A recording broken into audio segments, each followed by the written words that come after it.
Hey everyone, it's Austin Solomon, the Solomon Group over at Coldwell Banker Action, doing a quick episode of The Real.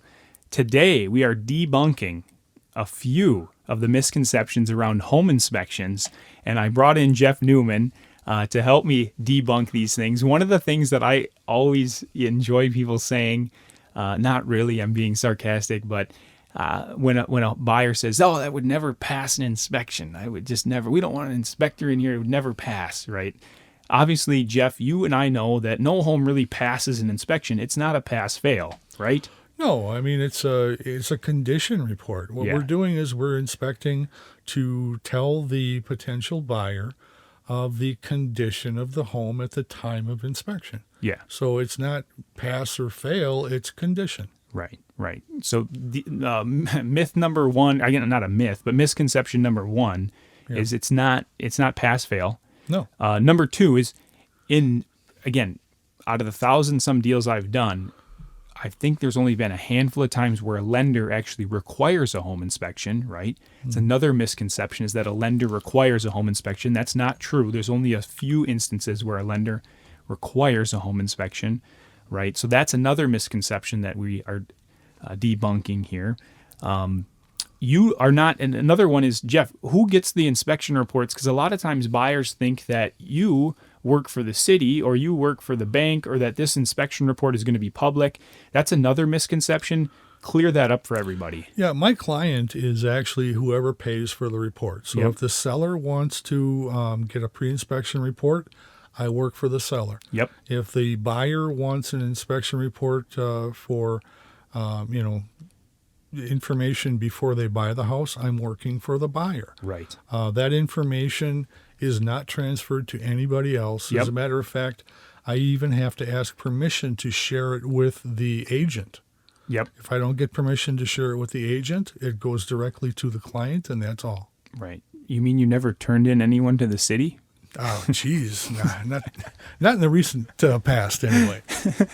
So, it doesn't, a home inspector, right, for the purpose, when, home inspection is for the purpose of sale, right? That's not something that has any affiliation with city, the city assessor or the municipality, right? It's not something, so when the inspection comes out as a seller, it's not like anything has to be fixed necessarily, right? It's something that could be negotiated in the sale, but nothing that has to be fixed. And then, Jeff, let's talk another misconception, right?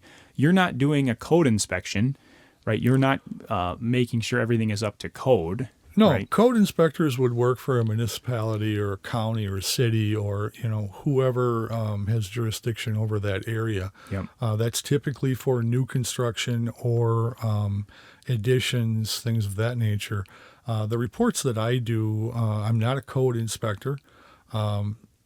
It's not a home inspector's job to recite code. Yep. What I do is I always inspect for best practice. Right. I look for just deviations in, is this done right or is this not done right? Right. So I'll call it out if it's not done correctly. Yep. But again, I'm not a code inspector. No home inspector is. Right. Absolutely. Okay, and then the last misconception that I see a lot of times is after a home inspection is done, there's issues that are found. Sometimes buyers think, well, the seller has to make those repairs. They have to. And that's just not the case, right? So the seller is not obligated to make any repairs, right? Now, in the offer, depending on how it's drafted, standard language would say that if the seller is not willing to make repairs, right, and the buyer objects to some of the problems that are found, right, the buyers have some options to say, hey, sellers, you either make these repairs or the deal is off. But again, the seller's not required to make any repairs, right? No, and neither is the buyer. I Right. mean, once you buy the house, you do with it what you want. Correct. Yes, that's a great point. If it shows up as a defect on an inspection report, it's because the home inspector deems it as a defect. And the definition of defect is that it's going to be either, I don't have the exact definition in front of me, but it's going to devalue the property or cause safety or, an issue like that. Yeah. So, but once you buy the house, it's your house. Exactly. Your That's choice. another great point is if there are issues on the home inspection that don't get resolved through the process of sale. It's not like when you move in, someone's going to come knocking on your door. Hey, you have to fix these items, right? Again, the report doesn't get turned into the municipality. No. There's no inspection police. Nope.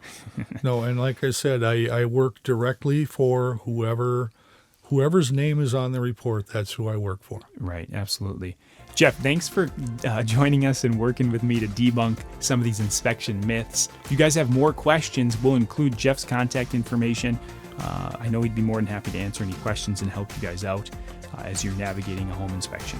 Thanks so much for tuning into this week's episode of The Real. Thanks, Austin.